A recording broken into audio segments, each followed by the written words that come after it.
माँ ने एक जीवन हमें प्रदान किया है, और अगर इस जीवन की बात करें तो एक मानव का जीवन सदैव रिश्ते नातों में उलझा रहता है। कहीं पर कुछ रिश्ते उलझते, कहीं सुलझते, कहीं टूटते बिखरते नजर आते हैं। कहने का तात्पर्य कि जीव सदैव टूटने बिखरने के उसके हृदय के अंदर एक आशंका बनी रहती है, एक पीड़ा बनी रहती है। जानते हैं क्यों? क्योंकि वह अपूर्ण अनुभव करता है। बिना ईश्वर की भक्ति के हम अपूर्ण स्वयं को पाते हैं। हर स्थान पर, हर जगह पर हमारी स्थिति होती है एक धागे की तरह, एक सूत का धागा, जिसे उलझने का, टूटने का भय बना हुआ है। लेकिन थोड़ी सी उसकी स्थिति में परिवर्तन कर दिया जाए, उसकी स्थिति को थोड़ा सा रूपांतरित कर दिया जाए, बदल दिया जाए, तो क्या होता है? यदि वही धागा जिसे टूटने का, जिसे उलझने का भय है, जिससे बिखरने का भय है, वही धागा अगर किसी कपड़ा बुननहार के हाथों में चला जाए तो वह कपड़ा बुननहार उस सूत के धागे को वस्त्र के रूप में परिणत कर देता है। और वो वस्त्र जिसे ना तो फिर टूटने बिखरने का भय रहता है, अपितु वह दूसरों को आवृत करने का कार्य करने लगता है, दूसरों को ढकने का काम करने लगता है। ठीक इसी प्रकार हमारी स्थिति है। जैसे वो धागा वस्त्र के रूप में परिणत हो, दूसरों को ढकता है, दूसरों को सम्मानित करता है, ठीक इसी प्रकार जो जीव उस महिमामयी माँ की शरण में आकर के उनकी भक्ति को प्राप्त कर लेते हैं, अपने जीवन के लक्ष्य को प्रपन्न कर लेते हैं, उनके जीवन में ना केवल उनका कल्याण होता है, अपितु उनके मार्ग में आने वाले, उनके संपर्क में आने वाली प्रत्येक जीवात्मा का उद्धार हो जाता है। और भक्तजनों, माँ की कथा से एक जीव अनेकानेक शिक्षाएं प्राप्त करता है। और सबसे बड़ा जो ज्ञान है माँ की पावन पुनीत कथा में, वह है भक्ति का ज्ञान। ये एक ऐसा पुराण है जिसमें माँ की भक्ति पूर्ण रूपेण भरी हुई है। माँ की भक्ति से ओतप्रोत है ये ग्रंथ। और भक्तजनों, कल आपने पंचम स्कंद के अंतर्गत महिषासुर वध की कथा को श्रवण किया। और इसी स्कंद में, इसी पंचम स्कंद में शुंभ निशुंभ चंड मुंड रक्त बीज के वध का भी वर्णन आता है कि किस प्रकार माँ ने इन असुरी वृत्तियों का अंत किया। और भक्तजनों, आगे अगर हम कथा की ओर बढ़ते हैं तो उसके पश्चात षष्ठम स्कंद में नहुष की कथा आती है। और सप्तम स्कंद में एक बहुत ही विशेष कथा आती है जिसे लेकर के हम आपके सामने उपस्थित हैं। और वह कथा है दुर्गम दैत्य की कथा। दुर्गम दैत्य जो बहुत पराक्रमी था, समाज के अंदर उसने बहुत आतंक फैलाया हुआ था। ऐसा आता ही वह असुर, वह दैत्य, और इतनी उसके अंदर दुष्वृत्तियां हैं। लेकिन जानते हैं उन सारे दुष्वृत्तियों का कारण क्या था? वो कारण था उसके पास जो वरदान था। उसने बहुत घोर तपस्या की और कठिन तपस्या के पश्चात ब्रह्मदेव को प्रसन्न कर लिया और उन्हें प्रसन्न करके वरदान प्राप्त किया, जिसके कारण सभी वेदों को वो अपने अधीन कर लेता है। और जैसे ही समस्त वेद उसके अधीन हो जाते हैं, तदुपरांत चारों ओर आतंक का साम्राज्य स्थापित होता है। और भक्तजनों, ये दुर्गम दैत्य वेदों को अपने अधीन कर पूरी मानवता के ऊपर मानो आधिपत्य स्थापित करता है, अधिकार स्थापित कर लेता है, स्वर्ग को भी अपने अधीन कर लेता है। देवता क्षण वे दर दर भटकने लगते हैं, कंदराओं में रहने लगते हैं, वनों में भटकने लगते हैं। चारों तरफ बहुत ही जो दुखद परिवेश है वो उपस्थित हो जाता है। और भक्तजनों, ऐसे में आप सभी जानते हैं केवल एक ही नाता है जो अपनी संतति का सदैव साथ देता है। आप देखिए, इस भौतिक जगत में भी जब भी एक संतति को, एक संतान को पीड़ा होती है तो वो पीड़ा मां के अश्रुओं के रूप में प्रदर्शित होती है। सबसे अधिक एक संतति, एक संतान, एक बालक के नजदीक अगर कोई है तो वो मां ही है। जब भी बालक पर पीड़ा होती है, बालक को कोई कष्ट होता है, तो मां स्वयं उसको अनुभव करती है। आपने अपने घरों में, अपने परिवार में भी देखा होगा, बाल्यकाल में जब आप बच्चे थे, जब आपको बुखार होता था, वो बुखार आपके तन को चढ़ा होता था और साथ ही साथ मां के मन को चढ़ा होता था। आपने देखा होगा अपनी मां को विचलित होते आपके लिए। आपने देखा होगा कि आपकी मां किस प्रकार आपकी चिंता करती है। एक पिता पूछता है कि बेटा क्या कमाया, पत्नी पूछती है क्या बचाया, पुत्र पूछता है कि क्या लाया, लेकिन एक केवल मां है जो पूछती है कि बेटा कुछ खाया। एक केवल मां पूछती है। मां का जो नाता है वो सर्वश्रेष्ठ माना गया है। मातृदेवो भव, पितृदेवो भव, आचार्य देवो भव, सबसे श्रेष्ठ मां को कहा गया। जब भी श्लोकों का, इन श्लोकों का उच्चारण हुआ, जब हमने भगवान को माता पिता कहा तो क्या शब्द पहले आया? त्वामेव माता च पिता त्वामेव। पहले मां शब्द प्रयोग किया गया कि हे भगवान, हे ब्रह्म, आप ही हमारी माता हैं, आप ही हमारे पिता हैं।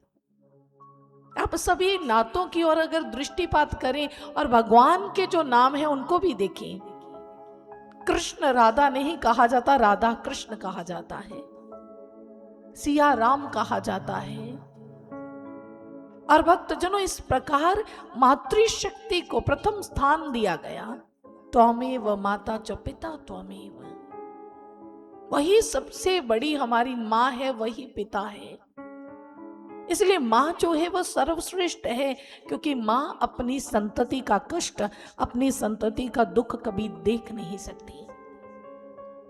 किंतु भक्तजनों, ये सब कुछ जो घटित होता है, चाहे वो हमारे जीवन में घटित होता है, चाहे हमारे मन के अंदर घटित होता है, ये सब उस महामाई की माया है। कभी कभी वे इंसान के सामने ऐसी परिस्थितियां निर्मित करती हैं कि जिससे उनके संतान को उनकी याद आए और उनके संतान उनकी ओर उन्मुख हो।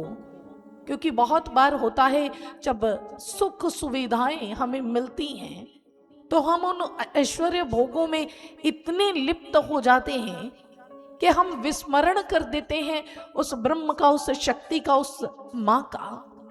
इसलिए जो भी हमारे जीवन में विभीषिका बनती है, कई लोग कहते हैं मुझे कष्ट आ गया, मुझे दुख आ गया, मैं बहुत व्यथित हूं, लेकिन वो दुख बड़ा होता है, वह दुख अच्छा होता है जिस दुख में हमें भगवान की याद आती है। क्योंकि वो जीवन की घड़ियां किसी काम की नहीं, अगर इनमें याद आई तुम्हें राम की नहीं। घर में लगी तस्वीरें तुम्हारी हैं या मित्रों की हैं, हृदय में तस्वीर अगर सिया राम की नहीं तो ये जीवन की घड़ियां किसी काम की नहीं, ये व्यर्थ है। और भक्तजनों, जब जब भी ऐसी विभीषिका बनती है तो मानो एक तरह से मां ही ये विभीषिका तैयार करती है कि किसी तरह मेरी जीवात्माओं को मेरा ध्यान हो, मेरी शरणागति को प्राप्त करने के लिए ये उद्यत हूं, ये उन्मुख हूं। इसीलिए उसे महिमा माई माँ ये सब कुछ उनके द्वारा ही निर्मित किया जाता है।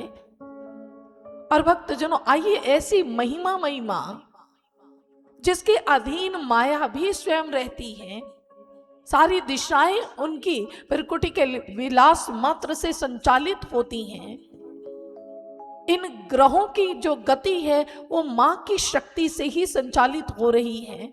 सभी अपनी अपनी धुरी के इर्द गिर्द अगर घूम रहे हैं तो वो मात्र हमारी माँ की शक्ति के कारण, और वही एक परम पुरातन तत्व है जिसने पूरी दुनिया को संचालित किया हुआ है। और आइए ऐसी महिमामयी माँ के श्री चरणों में नमन करते हैं जो परम पुरातन है और सत्य सनातन है। आइए इनकी महिमा को श्रवण करें।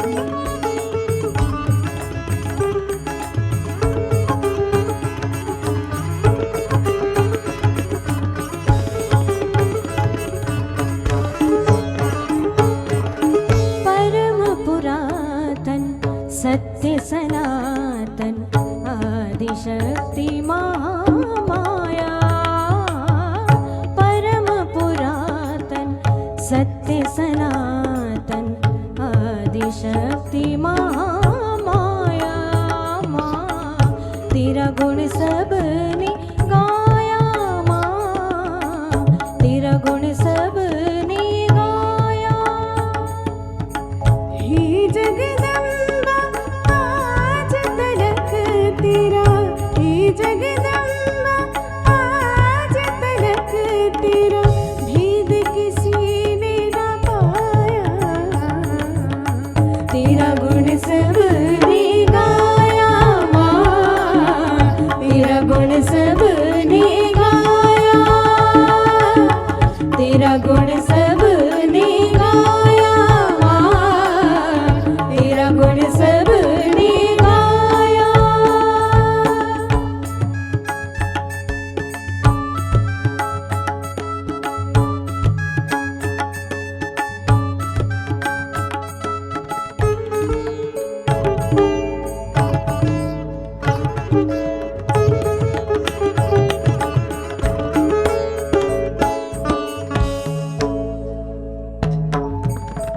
तू अनुपम है, अद्वितीय है, तू ही सबकी माता।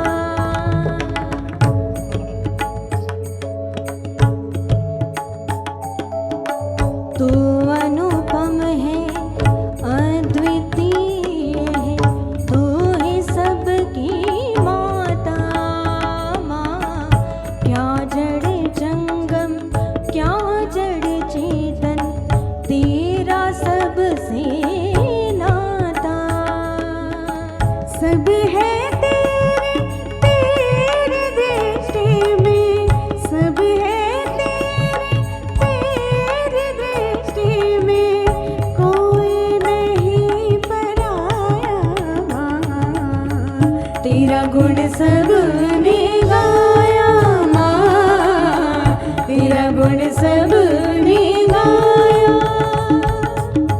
तेरा गुण सबने गाया, माँ तेरा गुण सबने गाया।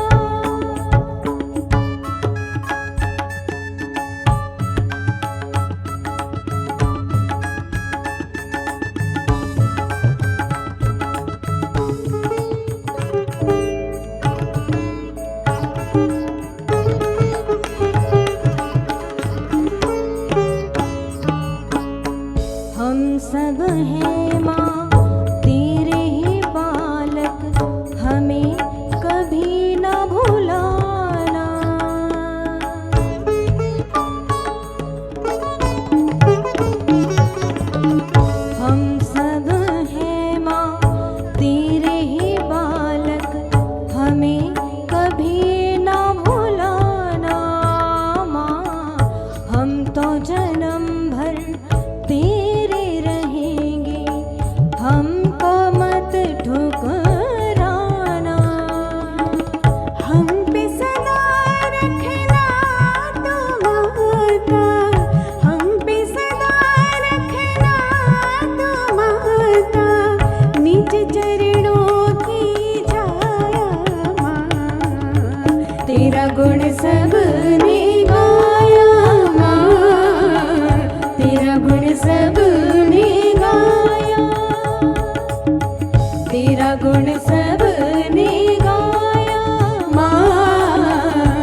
सनातन आदिशक्ति महामाया परम पुरातन सत्य सनातन आदिशक्ति महामाया माँ तेरा गुण सबने गाया माँ तेरा गुण सबने गाया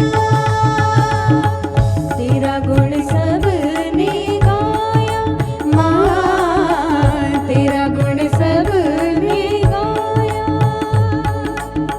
हे जगदम्बा आज तलक तेरा हे जगदम्बा आज तलक तेरा भेद किसी ने न पाया तेरा गुण सबने गाया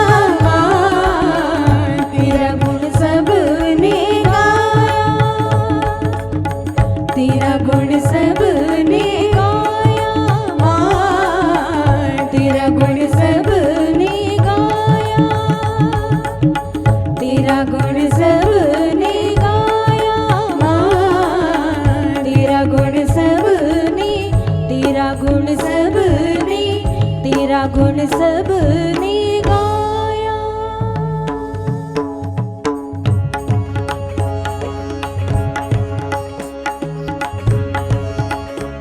जय जय भुवनेश्वरी माँ जय आदिशक्ति जय माँ जय जय भुवनेश्वरी माँ जय आदिशक्ति जय माँ जय जय भुवनेश्वरी माँ जय आदिशक्ति जय माँ जय जय भुवनेश्वरी माँ जय आदिशक्ति जय माँ।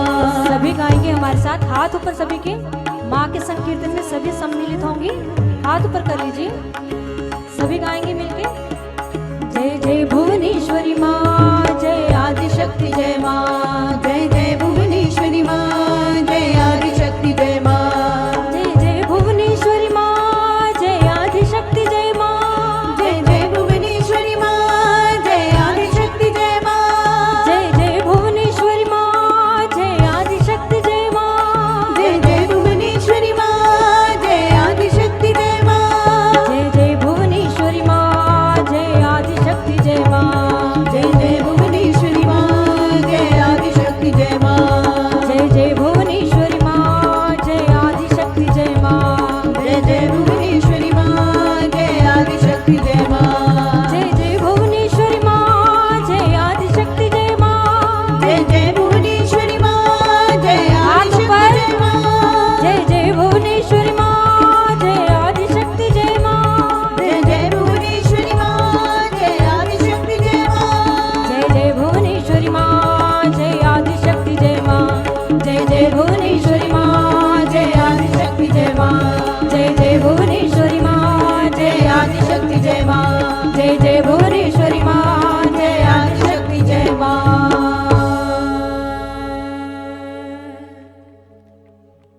और भक्तजनों, जब दुर्गम के द्वारा समाज के अंदर ऐसा आतंक फैलाया जा रहा है, तो ऐसे में जितने भी देवतागण हैं वह अत्यंत व्यथित होते हैं, क्योंकि जैसे ही दुर्गम ने वरदान को प्राप्त कर शक्ति को अर्जित कर समस्त वेदों को अपने अधीन कर लिया, तो क्या हुआ, इसका प्रभाव क्या पड़ा? ना तो वैदिक कार्य किए जा रहे हैं, ना हवन यज्ञ इत्यादि उनका अनुष्ठान हो रहा है, जिसके कारण जो देवताओं की शक्ति है वो क्षीण हो जाती है। उन्हें हवि का भाव नहीं मिलता, और हवि का भाग ना मिलने के कारण उनकी शक्ति जो है वो क्षीण होती जा रही है, और समाज के अंदर चारों ओर अकाल की स्थिति बन जाती है। देवतागण वो कमजोर पड़ जाते हैं, और स्वर्ग के ऊपर भी दुर्गम ही अपना आधिपत्य स्वाधिपत्य स्थापित कर लेता है। और उसके पश्चात देवतागण जो कंदराओं में भटक रहे हैं, वे माँ शक्ति का आश्रय लेते हैं, माँ शक्ति का स्मरण करते हैं कि हे माँ, आप ही जगत की रक्षा करने वाली हो, आप ही संसार को संचालित करने वाली हो। हे महामाई, आपके बिना हमारी रक्षा कोई नहीं कर सकता। और इधर समाज की स्थिति भी माँ आपसे छिपी हुई नहीं है। माँ आप जानती हैं कि पृथ्वी पर किस प्रकार जीवन दुर्गम हो चला है, किस प्रकार अकाल पड़ गया है और जीव तड़प तड़प कर मर रहे हैं, अपने प्राण दे रहे हैं।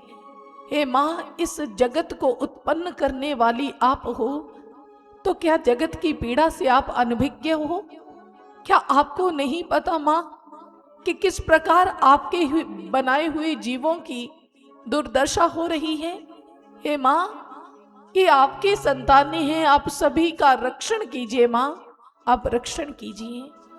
जब देवताओं ने ऐसी पुकार की तब भक्तजनों, समाज के अंदर पूरी सृष्टि में जो अकाल की स्थिति बनी हुई है, उस समय मां ऐसी स्थिति को देख के द्रवित हो जाती है, क्योंकि मां के अतिरिक्त द्रवित कौन होगा? मां ही तो संतानों को सबसे अधिक प्रेम करती है। हम उन्हें स्मरण करने में देरी कर देते हैं, लेकिन मां वो शक्ति हमारी प्रार्थना सुनने में लेश मात्र भी देरी नहीं करती। हम उन्हें अवश्य भुला देते हैं, लेकिन वो मां, वो भगवती हमें विस्मरण नहीं करती। वो सदैव हमारे अंग संग रहती है, हमारे साथ रहती है। कोई भी ऐसे क्षण नहीं जब वो शक्ति हमारे साथ नहीं होती। हर क्षण हर पल वो हमारे साथ रहती है। हमारे बुलाने में देरी होती है, उनके आने में देरी नहीं होती। जब ऐसी विभीषिका बनी हुई है, सभी पशु पक्षी मर रहे हैं, इंसान अपना दम तोड़ रहा है, भूख प्यास से तड़प रहा है, ऐसे में हर ओर से त्राही त्राही हो रही है, हर ओर से करुण पुकार होने लगी। दुर्गम ने अनुष्ठान, धार्मिक अनुष्ठान बंद करवा दिए। ऋषियों को, ऋषि मुनियों को धार्मिक अनुष्ठान करने की अनुमति नहीं है, और दूसरी तरफ अकाल का प्रभाव है, तो जो जन जीवन है वो बहुत ही कठिन हो जाता है। सभी पशु पक्षी मर रहे हैं, जीवन बहुत ही दुर्गम हो चुका है, बहुत ही दयनीय हो चुका है। जितने लोगों के प्राण बचे हैं वो एक एक श्वास में ईश्वर को पुकार रहे हैं, उस ब्रह्म शक्ति को पुकार रहे हैं, उस भगवती का आवाहन कर रहे हैं। सभी ऋषि मुनि योगी सभी ध्यान करते हैं, और ध्यान की अवस्था में पहुंच करके माँ को पुकार रहे हैं। और वे कहते हैं, जोगी जन भी, कि हे माँ, तुम ही हमारा सहारा हो, अब तुम्हें तज करके हम किसका सहारा ले? इसलिए हे माँ, हमारी पुकार को सुनिए माँ, हमारी पुकार को सुनिए। जब समस्त ऋषि मुनि, समस्त जोगी जन आज माँ का ध्यान कर रहे हैं, माँ को पुकार रहे हैं, पृथ्वी का कण कण त्राही त्राही कर रहा है, तो ऐसे परिवेश में माँ प्रसन्न होती है, और माँ प्रसन्न होकर के उनकी प्रार्थना को स्वीकार करती है। और जैसे माँ ने उनके प्रार्थना को स्वीकार किया, उन्होंने प्रकट होकर के देवताओं को आश्वासन दिया कि आप निर्भय हो जाइए, आप निश्चिंत हो जाइए, आपकी समस्या का समाधान अवश्य होगा। देवता गण आनंदित हो गए माँ का दर्शन कर। और आज माँ ने करुणावश, प्रेमवश माँ ने क्या स्वरूप धारण किया? सबसे पहले माँ ने क्या किया? शाकंभरी शताक्षी का रूप धारण करती है माँ। शताक्षी माँ के रूप में माँ प्रकट हो जाती है। जानते हैं ये शताक्षी रूप माँ का क्या है? माँ के पूर्ण देही के ऊपर, माँ के सारे शरीर के ऊपर सहस्त्रों नेत्र उत्पन्न हो जाते हैं, और उन सहस्त्रों नेत्रों में से अश्रुधारा प्रवाहित हो जाती है। उनके आंखों से आंसू बह रहे हैं, और जैसे माँ के सहस्त्रों नेत्रों से आंसू बहते हैं, तो उन्हीं आंसुओं से इस धरती के ऊपर जल पुनः उपस्थित होता है, पुनः ये धरती हरी भरी हो जाती है। और माँ ने द्वितीय रूप धारण किया शाकंभरी का, और माँ शाकंभरी रूप में प्रकट होती है। माँ के हाथों में फल फूल इत्यादि वनस्पति सब कुछ माँ ने धारण किया हुआ है, शाक फल इत्यादि माँ ने धारण किए हुए हैं। और सर्वप्रथम माँ ने पूरी सृष्टि को तृप्त किया और जैसे ही संसार को मां तृप्त करती हैं, आज मां ने अपने अश्रुओं के माध्यम से अपनी करुणा वृष्टि करके पूरी दुनिया को फिर से जलमग्न कर दिया, फिर से जल वहां उत्पन्न कर दिया। और द्वितीय कार्य किया मां ने, अपना दूसरा स्वरूप लेकर के शाकंभरी और शताक्षी के रूप में आज मां प्रकट है। शताक्षी रूप में जब करुणा उन्होंने बहाई, जल को उत्पन्न किया, और इसी प्रकार दूसरे रूप में शाकंभरी रूप में उन्होंने वनस्पति, फल, शाक इत्यादि लेकर के वो उत्पन्न हुई। और ऐसे मान प्रकट होकर के जितने भी लोग आज भूख से तड़प रहे थे उन सभी को फल इत्यादि प्रदान किए, शाक इत्यादि सभी ने ग्रहण की और सभी फिर से पुष्ट हो जाते हैं। भक्तजनों, ये दोनों मां के स्वरूप बड़े ही अद्भुत हैं, बड़े विलक्षण हैं। मां के नेत्रों से करुणा वृष्टि होना और मां का शाकंभरी रूप में प्रकट होकर के शाक, फल इत्यादि लेकर के उपस्थित होना, ये मां के हृदय की वात्सल्य को दर्शाता है, मां के हृदय की ममता को दर्शाता है। आप देखिए, आप जब अपने बालक को कमजोर देखती हैं तो माताएं अक्सर कहती हैं अपने बालक को कि तू अपने खाने पीने का ध्यान नहीं रखता, इसलिए कमजोर हो गया है। और माँ अपने हाथों से भोजन खिलाती है। और जब आप माँ को कहोगे ना कि मैंने एक ही रोटी खानी है, तो माँ कभी नहीं मानेगी, वो जबरदस्ती दूसरी थमा देती है। ऐसा होता है ना, माँ की भूख मिट जाती है अपनी संतान को खाना खिलाने से, होता है ना ऐसे। जब आप अपनी संतान को भोजन करवाते हो तो आपकी भूख मिट जाती है। आज माँ जिसने इस संसार के माताओं को उत्पन्न किया है और इस संसार की माताओं के अंदर ममता भरी है, सोच करके देखिए उनके हृदय में कितनी ममता होगी, कितनी संवेदना होगी, कितनी करुणा होगी। इसीलिए अपनी संतानों का दुख माँ कैसे देख सकती हैं? तो माँ आज शाकंभरी रूप में प्रकट होती हैं और सबसे पहले अपने बच्चों को भोजन प्रदान करती हैं। और जैसे ही उन्होंने शाक, फल इत्यादि प्रदान किए, अपनी संतानों को पुष्ट किया, तदुपरांत वह दुर्गम के सन्मुख पहुंचती है। आज मां के नेत्रों से करुणा वृष्टि हुई, सहस्त्रों नेत्रों से मां ने करुणा की धार बहा करके इस संसार का सूखा खत्म कर दिया। मां का कितना सुंदर स्वरूप है। जानते हैं, मां का हृदय ऐसे होता है कि वो हर रूप में, हर तरह से अपने संतान का कल्याण ही चाहती है। चाहे वो मां कोई भी रूप ले, चाहे कल आपने जो श्रवण किया, महिषासुर मर्दनी के रूप में मां प्रकट हुई, कभी शैलपुत्री के रूप में प्रकट हुई, कभी गौरी के रूप में प्रकट हुई, कभी जगत माता बन करके प्रकट हुई, कभी विश्व माता बन करके प्रकट हुई। कोई भी रूप मां का देखिए, चाहे भवानी है, चाहे अंबिका है, किसी भी रूप को मां ने धारण किया तो समस्त रूपों में मानव का कल्याण, अपनी संतति का कल्याण किया। आप सोच करके देखिए, भौतिक स्तर पर हम एक उदाहरण लेते हैं, थॉमस एल्वा एडिसन। एडिसन को हम जानते हैं वैज्ञानिक हुए हैं, बहुत बड़े वैज्ञानिक, जिन्होंने बल्ब का शोध किया था। अब आप देखिए, इतने बड़े वैज्ञानिक हैं, लेकिन क्या ये पहले दिन से ही वैज्ञानिक थे? इनके बाल्यकाल की घटना बड़ी शिक्षाप्रद है। एडिसन जब बहुत छोटे थे तो जानते हैं ये मंद बुद्धि थे, इनकी बुद्धि इतनी तीव्र नहीं थी, मंद बुद्धि थे। और उनके स्कूल वालों ने उनका नाम काट दिया स्कूल से, उन्हें स्कूल से निकाल दिया। एडिसन को ये कहकर के एक लेटर लिखी उन्होंने और एडिसन को थमा दी के जाकर के अपनी मां को दे देना। उस लेटर के अंदर क्या लिखा हुआ था कि तुम्हारा बच्चा जो है मंद बुद्धि का है, इसके अंदर बुद्धि नहीं है, दिमाग नहीं है, इसलिए ऐसे मंद बुद्धि वाले बच्चे को हम अपने स्कूल में पढ़ा नहीं सकते, इसलिए हम इसे भेज रहे हैं। जब एडिसन ने आकर के वो लेटर अपनी मां को पकड़ाई तो जानते हैं, मां ने उसे खोला तो मां के आंखों में आंसू आ गए। एडिसन ने पूछा कि मां क्या लिखा है इसमें, बहुत छोटे थे।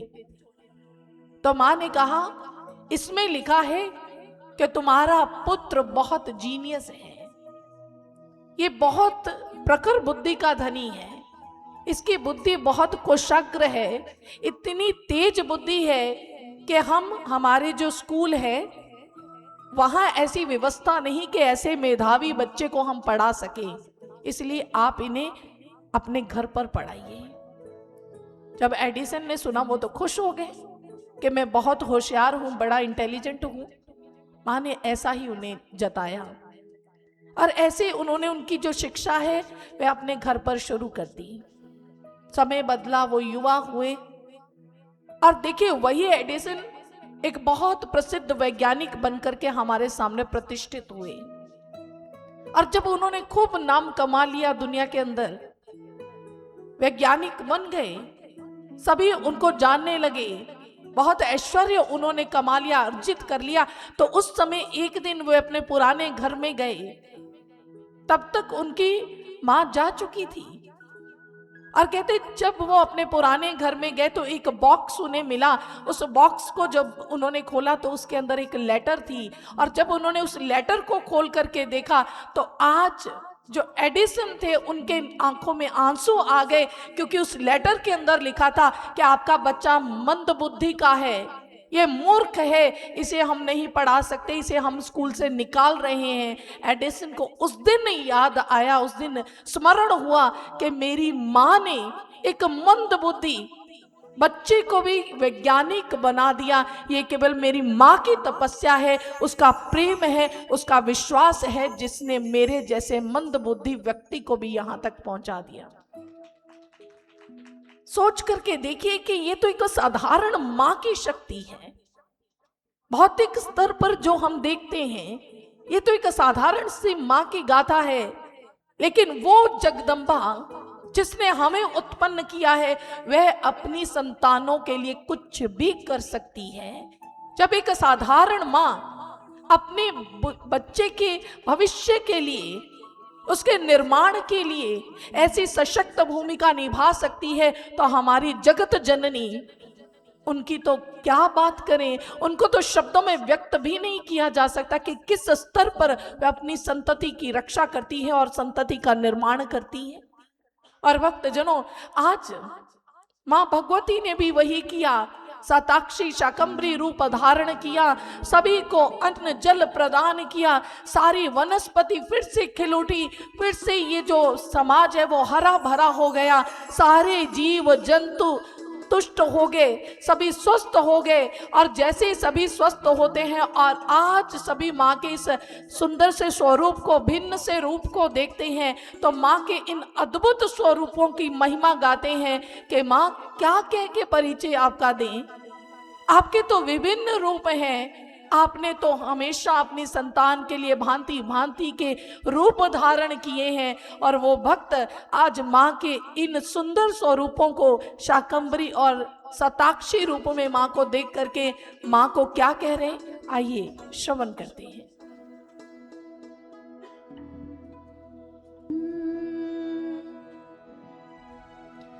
क्या कह के परिचय में दूं मेरी माँ, हो मेरी माँ तेरे रूप हजार।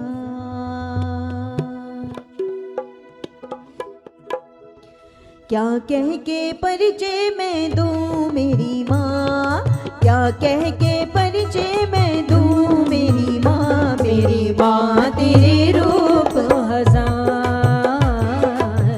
माँ तेरे रूप हजार। बरखा कभी सर्दी कभी, बरखा कभी सर्दी कभी, गुस्सा कभी कभी प्यार, माँ तेरे रूप हजार, माँ तेरे रूप हजार।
और आप सभी भक्तजन मिलकर भी महामाई का नाम का संकीर्तन हमारे साथ करेंगे।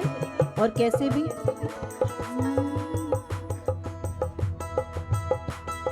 सारे बोलो, आवाज नहीं आई अभी, हो सारे बोलो, जोर से बोलो, मिलके बोलो।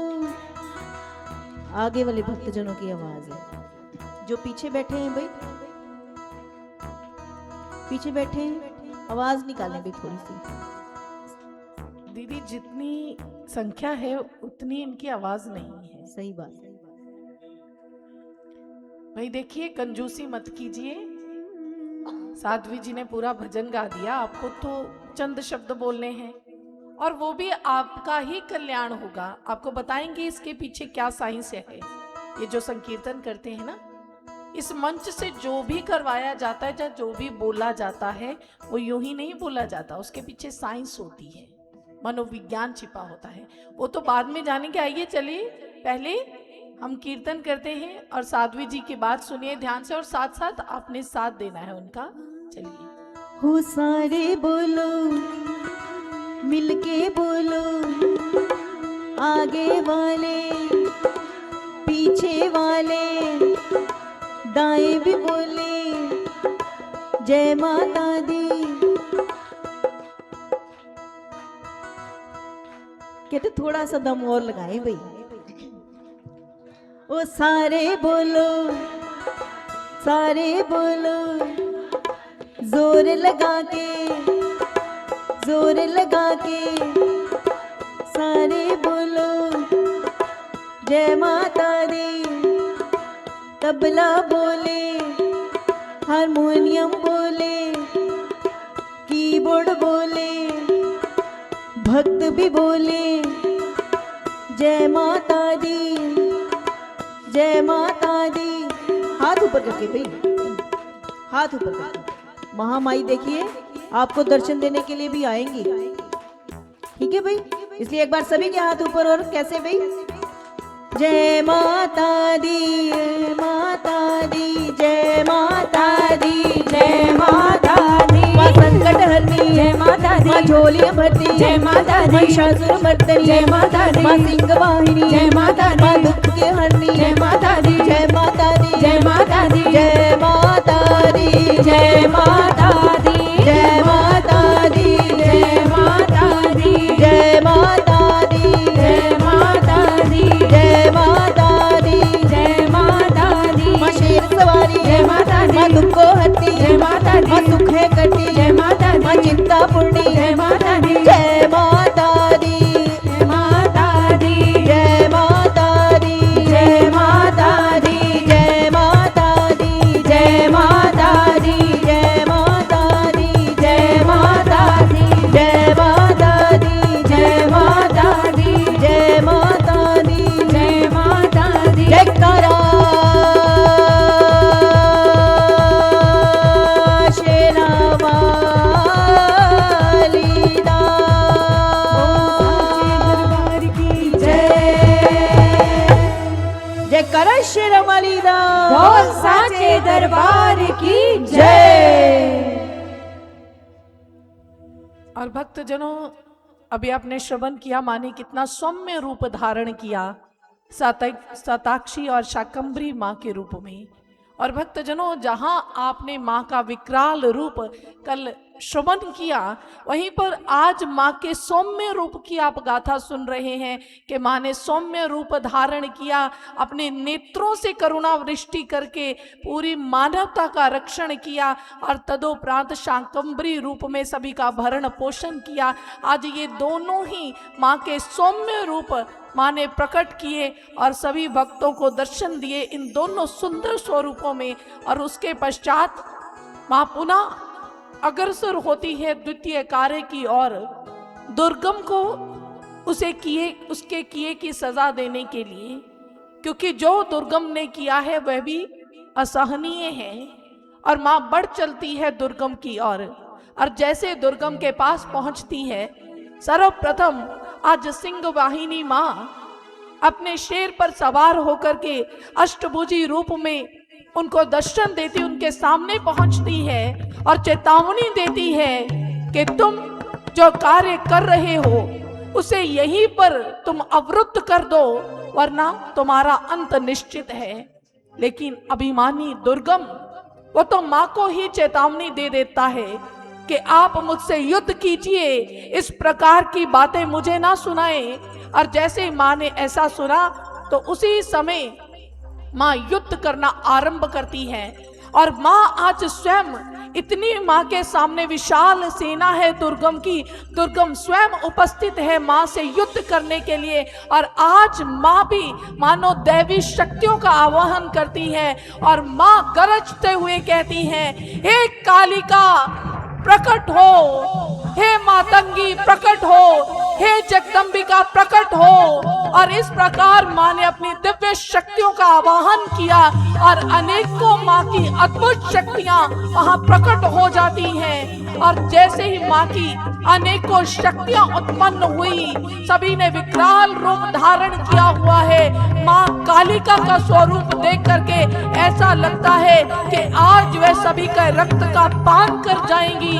माँ ने एक विकराल रूप धारण किया, समस्त रूपों में माँ विभाजित होती है। अनेकों शक्तियां उस युद्ध में माँ का साथ देने के लिए प्रकट है। और आज माँ दुर्गम की ओर बाण अपना संधान करती है। और जैसे माँ ने बाण का संधान किया तो दुर्गम के दोनों हस्त कट जाते हैं। उसके पश्चात माँ एक और बाण उठाती हैं और उस समय जैसे उन्होंने संधान किया बाण का तो दुर्गम का जो शीश है उसके धड़ से विलग हो जाता है, वो मृत्यु को प्राप्त होता है। और आज माँ ने दुर्गम का अंत कर दिया।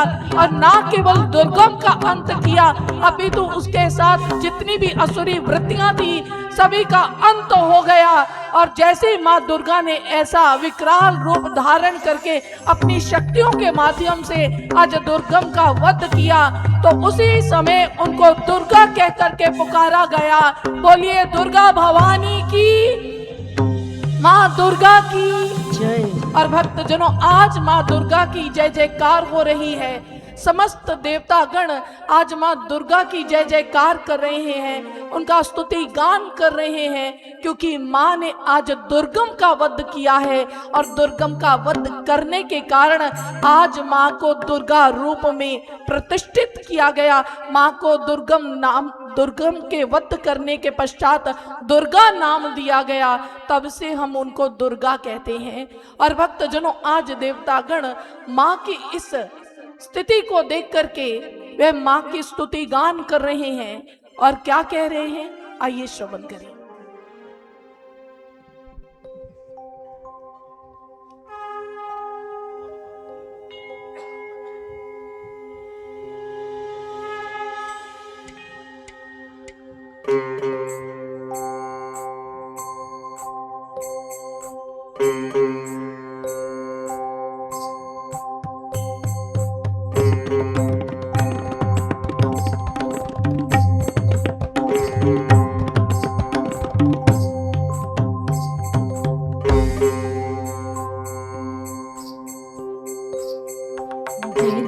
दुर्गति परिहारिणी दानव दल का नाश करे, विंध्यगिरि पर रहने वाली इंद्रदेव तव नमन करे।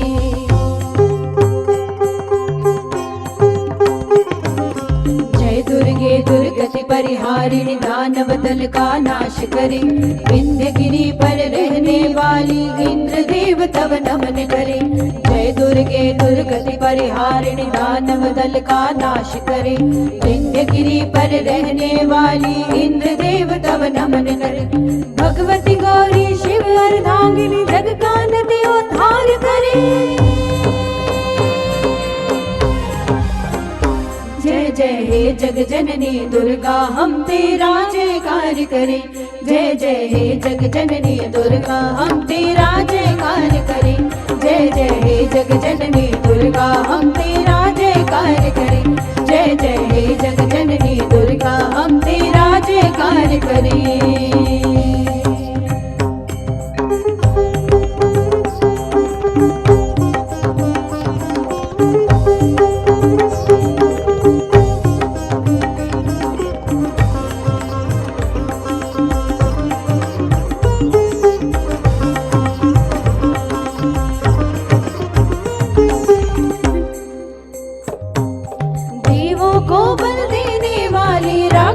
दल का नाश करे, करत गर्जना देवी महेश्वरी असुरों का संहार करे।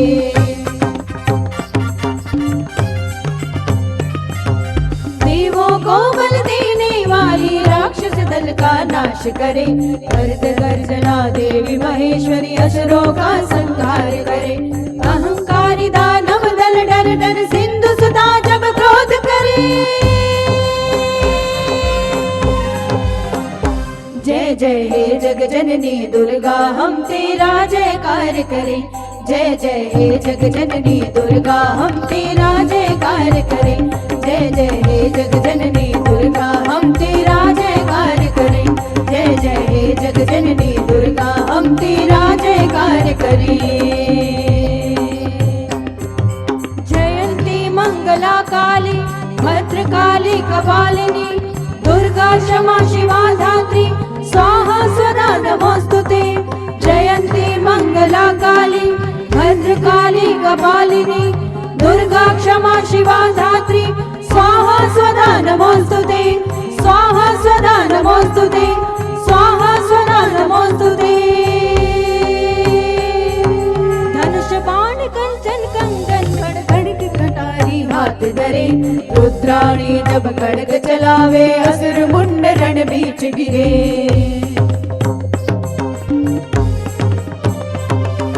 धनुष बाण कंचन के कंगन खड्ग कटारी हाथ धरे, रुद्राणी जब खड्ग चलावे असुर मुंड रण बीच गिरे। महामाया मातंगी माता अट्टहास विकराल करे, जय जय हे जग जननी दुर्गा हम तेरा जयकार करें, जय जय हे जग जननी दुर्गा हम तेरा जयकार करें, जय जय हे जग जननी दुर्गा हम तेरा जयकार करें, जय जय हे जग जननी दुर्गा हम तेरा जयकार करें।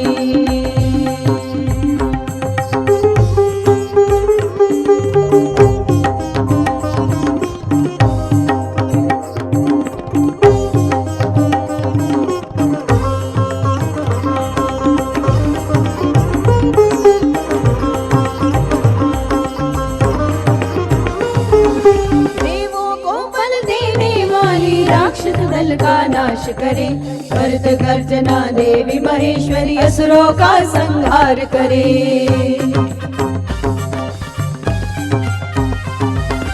देवों को बल देने वाली राक्षस दल का नाश करे, करत गर्जना देवी महेश्वरी असुरों का संहार करे। अहंकारी दानव दल डर डर सिंधु सुता जब क्रोध करे, जय जय हे जग जननी दुर्गा हम तेरा जयकार करें, जय जय हे जग जननी दुर्गा हम तेरा जयकार करें, जय जय हे जग जननी दुर्गा हम तेरा जयकार करें। सभी के हाथ ऊपर देखिए, माँ दुर्गा ने दुर्गम जो राक्षस उसका वध किया है। सभी जय जयकार कर रहे हैं, तो आप सब पीछे क्यों रहेंगे भाई? हाथ ऊपर, पीछे तक सारे भक्तजनों के हाथ ऊपर, सभी मिलकर के गाएंगे। जय जय हे जग जननी दुर्गा हम तेरा जयकार करें, जय जय हे जग जननी दुर्गा हम तेरा जयकार करें, जय जय हे जग जननी दुर्गा हम तेरा जयकार करें। आपकी आवाज भाई, क्या बात है, बुलंद स्वर में थोड़ा। जय जय हे जग जननी दुर्गा हम तेरा जयकार करें।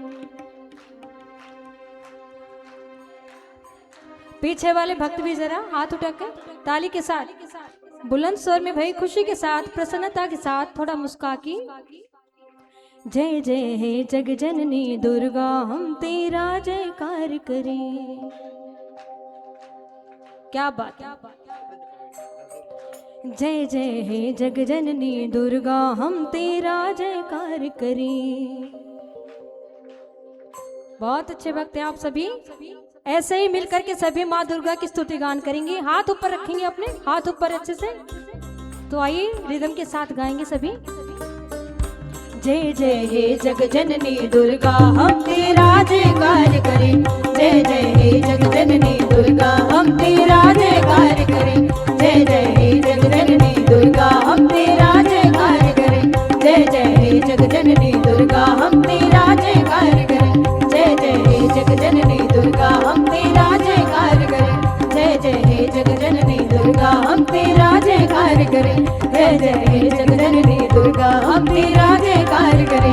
हम तेरा जयकार करें। हम तेरा जयकार करें।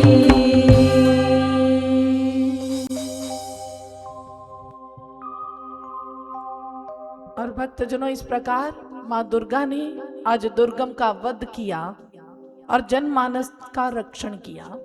और भक्तजनों, आज इसके साथ साथ मुझे एक और बात का ज्ञान हुआ कि आप श्रोता तो अच्छे हैं ही, सिंगर भी बहुत अच्छे हैं। क्योंकि अभी आपकी आवाज सुनी, आपने जो लिरिक्स पकड़े हैं, उनकी जो लय पकड़ी है वो भी जबरदस्त है। तालियां बजा दीजिए अपने लिए। देखिए भाई, ये पक्षपात है। अपने लिए तो आपकी ताली की ध्वनि बड़ी ऊंची है, जब हमारे लिए बजाते बड़ी धीमे से बजाते हैं। ये आपके लिए है? नहीं, ये हमारी माँ के लिए है। और भक्तजनों, आपने अभी श्रवण किया कि किस प्रकार माँ ने दुर्गम का वध किया। अब इस स्थिति को थोड़ा सा भांपते हैं, थोड़ा सा इसके ऊपर चिंतन मंथन करते हैं। समाज के अंदर विकट परिस्थिति उत्पन्न हुई। सभी ऋषियों ने, मुनियों ने, संतों ने मां को पुकारा, सभी देवताओं ने मां को पुकारा, उनकी रक्षा मांगी, उनका आवाहन किया। थोड़ा सा हम अपना विश्लेषण करते हैं, क्योंकि साथ साथ ये चलता रहेगा। अपने ऊपर भी स्वाध्याय करना है ताकि हम उत्कृष्ट हो सके, हम उत्तम भक्ति को प्राप्त कर सके, हम एक श्रेष्ठ भक्त बन सके। अब यहाँ पर थोड़ा सा विचार कीजिए, जब हमारे ऊपर दुख आता है, कष्ट आता है, तो सबसे पहले हमें संसार दिखता है। हम खोजते हैं कि कोई मेरा रिश्ता, कोई मेरा नाता, कोई मेरा मित्र मेरी सहायता करे। पहले सबसे हम इन्हीं की ओर देखते हैं। ऐसे ही होता है ना, सबसे पहले होता है कोई सहायता कर दे, कोई मुझे उबार ले इस स्थिति से, किसी की सहायता से शायद मेरा कुछ संवर जाए। लेकिन जब सारी तरफ से हमें ठोकरें लगती हैं, जब सब ओर से हमारी अवहेलना होती है, तब कहीं जाकर के हमें उस भगवान की, उस भगवती की याद आती। फिर हम कहते अब कोई नहीं है। जब तक सहारे दिखते रहते हैं तब तक हम उनमें आश्रय ढूंढते हैं, और जब सभी द्वार बंद हो जाते हैं फिर जाकर के उस भगवती को पुकारते हैं। ऐसा ही होता है ना। लेकिन भक्तजनों, वास्तव में जो साथ निभाने वाली है, जो सदा साथ रहने वाली है, वो ब्रह्म स्वरूपा हमारी माँ ही है, वो शक्ति ही है। वही हमारा सदैव रक्षण करने वाली है। संसार के रिश्ते नाते तो बदलने वाले हैं, टूटने वाले हैं, क्षण भंगुर हैं। पानी केरा बुदबुदा असमानस की जात, देखते ही गिर जाएंगे ज्यों तारा प्रभात। कहते संसार की संरचना तो क्षण भंगुर है, मिथ्या है। कैसे है? उन्होंने उदाहरण दी कि जैसे आप रात को तारे देखते हैं चमकते हुए, लेकिन सुबह होते ही वो अदृश्य हो जाते हैं, मिट जाते हैं। जैसे आप पानी के ऊपर बनता हुआ बुलबुला देखते हो, जितनी जल्दी वो बनता है उतनी जल्दी फूट भी जाता है। कहते ऐसे ही संसार है, ऐसी ही संसार की संरचना है। अब है, आगे नहीं होगा। ये शाश्वत संबंध निभाने वाला नहीं, सदा रहने वाला नहीं, लेकिन हम पकड़े बैठे हैं और इसे पकड़ कर बैठे, इसलिए दुख पा रहे हैं, कष्ट पा रहे हैं। हम इसे छोड़ना ही नहीं चाहते। बहुत से लोग कहते क्या करें, संसार छूटता नहीं है। अरे संसार छूट सकता है, लेकिन हम छोड़ना ही नहीं चाहते। अब इस पंक्ति का अर्थ ये मत लगा लेना कि हम आपको ये कह रहे हैं कि आप सारे भी सन्यासी हो जाएं। नहीं, आप संसार में रह कर के भी ईश्वर की भक्ति कर सकते हैं, ईश्वर की उपासना कर सकते हैं, माँ भगवती की आराधना कर सकते हैं। क्योंकि हम आपको वो माध्यम बता करके जाएंगे जो श्रीमद् देवी भागवत महापुराण में निहित है। लेकिन बात चल रही थी कि हम इस संसार को छोड़ना ही नहीं चाहते। हमने संसार को पकड़ रखा है, संसार ने हमें नहीं पकड़ा हुआ। मुझे एक बात याद आ रही है। एक बार एक किसान वो बड़ा दुखी हो गया, परेशान हो गया अपने पत्नी से, अपने परिवार से। नए रोज रोज के झगड़ों से परेशान होकर के अपनी पत्नी को कहता है, तुमसे मैं बड़ा दुखी हूं, तुमने तो मेरी जिंदगी खराब कर दी, अब बस मैं तुम्हें छोड़ करके जा रहा हूं। पत्नी ने पूछा, कहाँ जा रहे हो? कहने लगे, बस अब मैं जंगल में जा रहा हूं, वहीं जाकर के ईश्वर का ध्यान करूंगा। पत्नी भी मंद मंद मुस्कुरा रही, पता है छोड़ने वाला तो है नहीं संसार, लेकिन कहती है, अच्छा ठीक है, जैसे आपको सही लगता जाओ। पति सोच रहा था मुझे रोकेगी, गिड़गिड़ाएगी, रोएगी कि मत जाओ, लेकिन पत्नी ने कह दिया, अच्छा ठीक है, जैसी आपकी इच्छा करो। पति चल पड़ा। जैसे वो किसान जंगल में पहुंचा, अब जंगल में पहुंच करके आंखें तो बंद कर ली, लेकिन आंखें बंद करने पर याद आ रही है अपने घर की। पत्नी के हाथों से जो मीठा मीठा पकवान खाता था, स्वादिष्ट पकवान खाता था, उसकी याद आ रही है। अब पेट में चूहे कूद रहे हैं, उत्पात मचा रहे हैं, भूख लगी हुई है बहुत सारी। अब क्या करे? अब घर वापस नहीं जा सकता क्योंकि कह के आया है कि मैं तो छोड़ रहा हूं घर। अब करे तो क्या करे? फिर आंखें मूंद कर बैठने का प्रयास करता है तो याद आती है, मेरे बच्चे मेरी सेवा करते थे, मेरा परिवार इतना अच्छा था। फिर याद आने लगती पत्नी की, चाहे लड़ती थी लेकिन अच्छी थी, सेवा भी तो करती थी, कपड़े धो करके देती थी, खाना पका करके देती थी। अब क्या करूं? वहीं कभी इधर उधर घूमते थोड़ा टाइम पास किया, तो इतने में सोच रहा है अब कैसे वापस लौटूं, क्योंकि कह के आया हूं बेइज्जती होगी। तो अब क्या करता है, जैसे ही संध्या होती उसे दिखता है कि उसके पशु चरवाहा चराने के लिए जो वन में लेकर आया है, वो पशुओं के लौटने का समय है। जैसे उसकी दृष्टि अपने चरवाहे पर और पशुओं पर पड़ी, उसके मन में एक युक्ति सूझ गई। उसने क्या किया, चरवाहे को कहा, तुम जाओ, तुम्हारी छुट्टी हो गई, मैं ये पशु लेके चलता हूँ। अब पशुओं को लेकर के चलने लगा और सारे जितने उसके पशु हैं उनमें गौ माता भी है, गौ माताओं को भी लेकर के वो चल रहा है। अब जैसे घर के पास पहुंचने वाला होता है तो क्या करता है, गौ माता की पूंछ पकड़ लेता है और पूंछ पकड़ करके पीछे पीछे चल रहा है और कह रहा है, माँ मुझे छोड़ दो, गौ माता मुझे मत लेके जाओ, देखो मैं अपनी पत्नी से बड़ा परेशान हूं, मैं नहीं जाना चाहता। पत्नी ये सारा दृश्य देख रही थी और वह समझ गई और हंसते हुए कहती है, स्वामी माँ ने आपको नहीं पकड़ा, गौ माता ने आपको नहीं पकड़ा, आपने ही उनकी पूंछ पकड़ रखी है, इसलिए अब चिंता मत कीजिए, घर लौट आइए।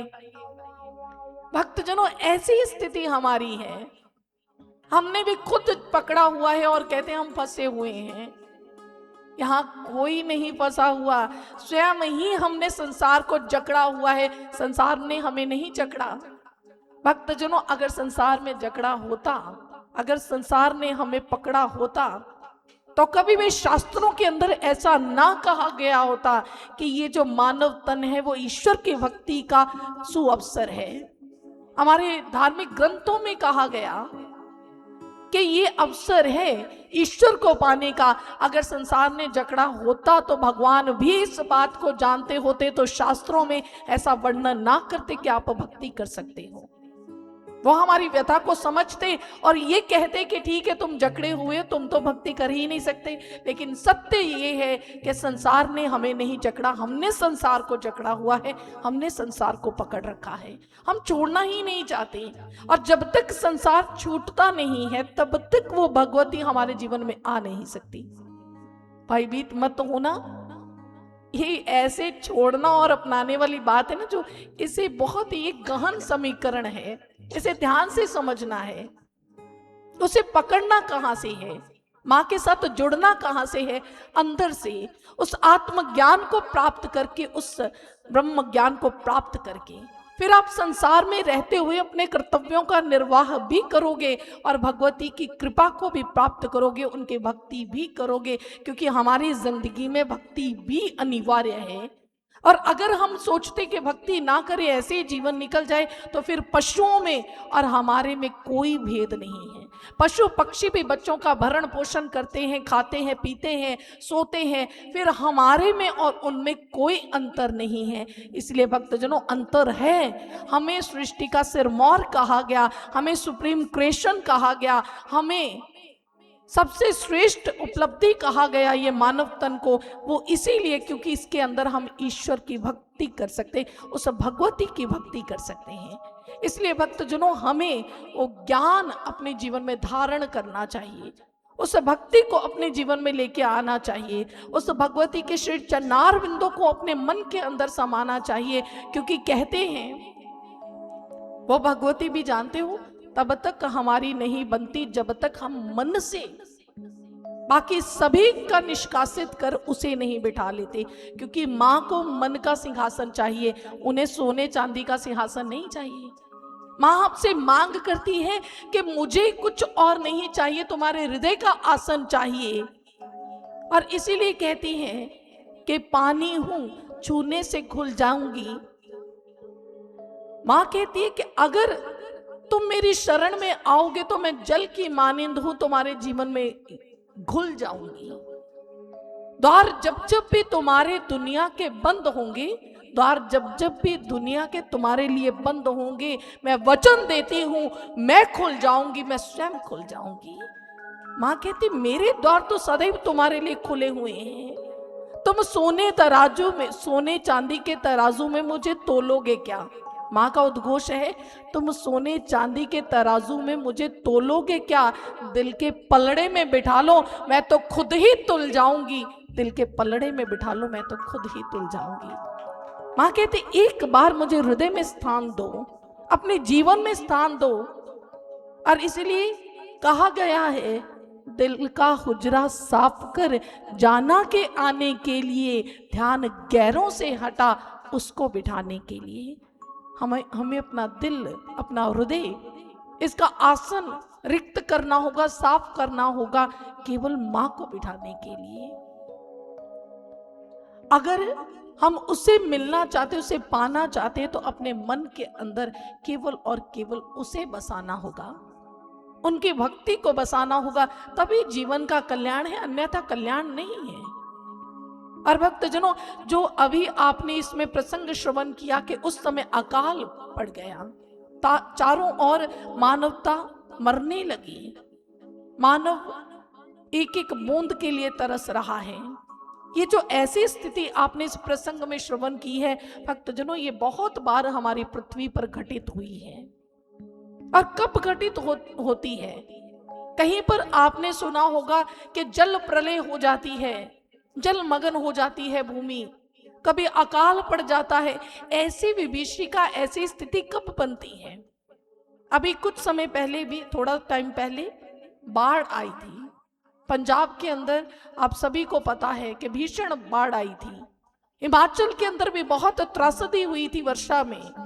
आप सभी जानते हो कि कैसी भयावह स्थिति थी। कई लोग सोए हुए ही रह गए, उनके मकान ढह गए, दब के उसके अंदर मर गए, मृत्यु को प्राप्त हो गए। कितने लोग डूब गए, कितने जीव जंतु मारे गए।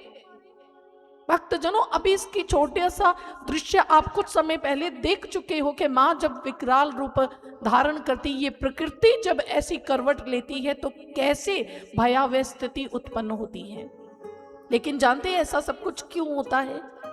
ये हमारे कारण, जो हम अपनी प्रकृति का दोहन कर रहे हैं ना, इस प्रकृति के दोहन के कारण ये सब कुछ हो रहा है। तो हमें जरूरत है कि हम प्रकृति का दोहन नहीं, इसका रक्षण करें और उसके प्रति अपने कर्तव्यों का निर्वाह करें, तभी हमारी ये प्रकृति बच सकती है। और भक्तजनों, आज माँ ने दुर्गम का वध करके हमें एक आध्यात्मिक संदेश भी दिया। वो आध्यात्मिक संदेश क्या है? उन्होंने आध्यात्मिक संदेश दिया कि हमारे भीतर के विकार को उत्पन्न करने के लिए, जो नाश है उसका, जो उत्पन्न हुआ है भीतर का विकार, उसे खत्म करने के लिए माँ का होना अनिवार्य है। और माँ हमारे भीतर प्रकट होगी। जब माँ हमारे भीतर प्रकट होगी तो स्वतः ही उन विकारों का अंत होगा। क्योंकि कल भी आपने श्रवण किया था, जितने भी ये दैत्य होते हैं, जितने भी असुरी शक्तियां हैं, वो हमारे दुर्गुणों का प्रतीक है, उनका अंत करना है। बहुत जगह पर बलि दी जाती है, लेकिन भक्तजनों जो बलि है वो भीतर के इन विकारों का प्रतीक है।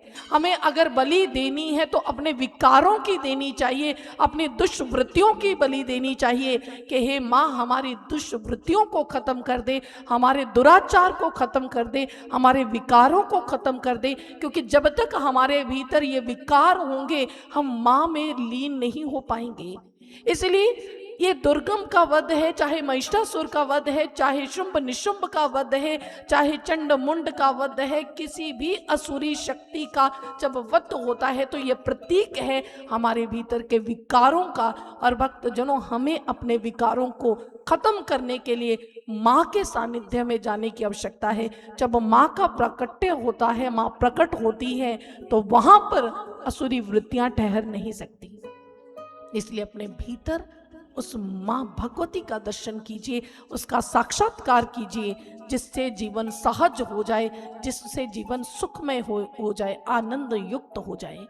और भक्तजनों तदुपरांत ये कथा यहाँ पर संपन्न होती है और इसी स्कंद के अंतर्गत कथा आती है जब तारकासुर का इस पृथ्वी के ऊपर आतंक चारों ओर फैल गया, क्योंकि उसके पास भी एक श्रेष्ठ वरदान था।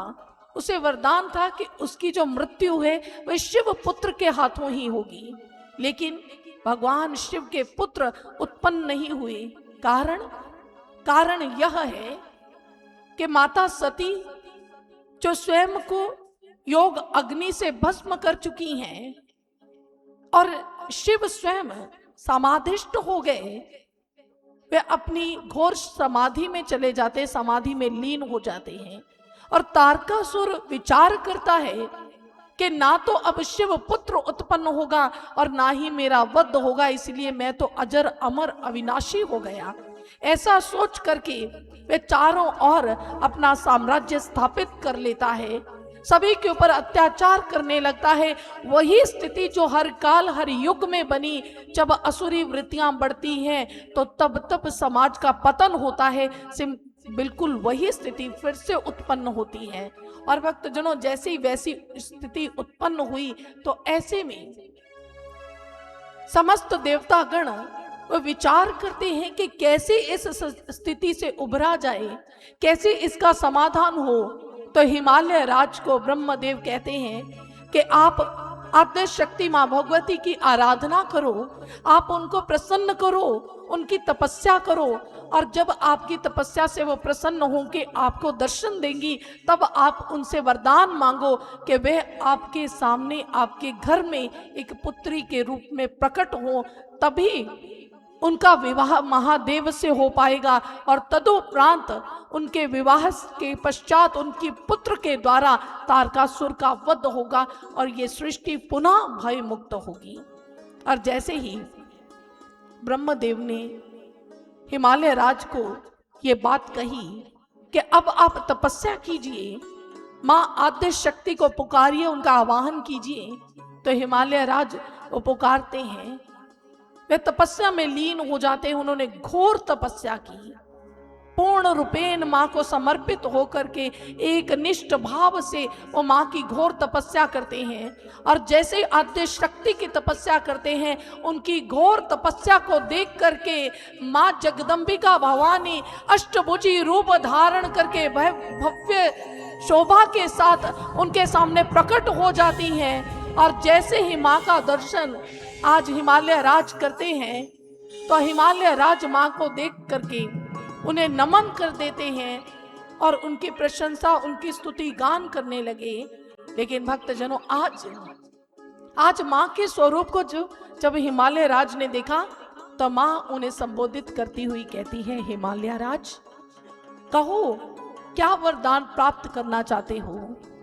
तो आज हिमालय राज कहते हैं कि हे माँ भगवती, मेरा केवल एक ही प्रयोजन है आपकी भक्ति करने का। मैं आपको अपनी पुत्री के रूप में प्राप्त करना चाहता हूँ। ये मेरी इच्छा है कि आप मेरे घर में मेरी पुत्री के रूप में अवतार धारण करें, मेरी पुत्री के रूप में प्रकट हो जाएं। और जैसे ही माँ भगवती ने सुना, माँ का सुंदर स्वरूप है, कितने सुंदर माँ ने आभूषण पहने हुए हैं, कितना सुंदर माँ का वर्ण है, कितना सुंदर माँ का लिबास है। और आज ऐसे लिबास को देख करके हिमालय राज प्रसन्न हो रहे हैं। और माँ उनके इस वचन को सुनकर के कि वो मुझे पुत्री रूप में पाना चाहते हैं, तो माँ प्रसन्न होकर के उन्हें तथास्तु कह देती है, उन्हें वरदान दे देती है।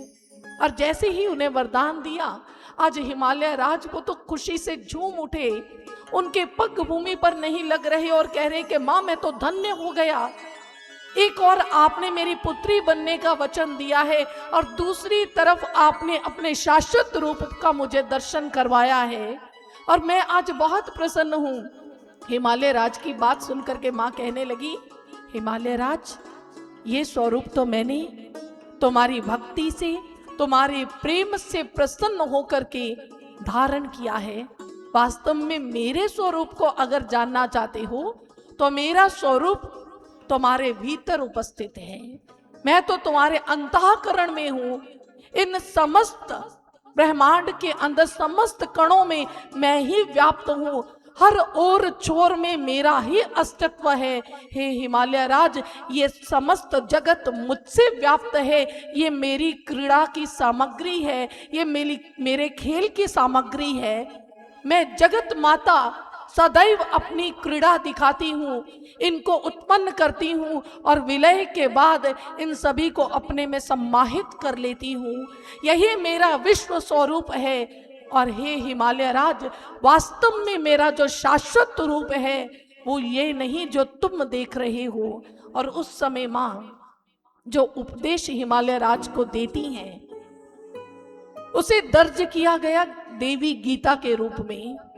एक गीता भगवान श्री कृष्ण के द्वारा उच्चारित हुई जिसे हम श्रवण करते हैं, और एक गीता जिसे देवी गीता कहते हैं वो आज माँ भगवती के मुख से उच्चारित हो रही है। और माँ ने देवी गीता के अंदर स्पष्ट कर दिया, ददामी चक्षुस्ते दिव्यं पश्य में रूपमैश्वरम चिंदिरत।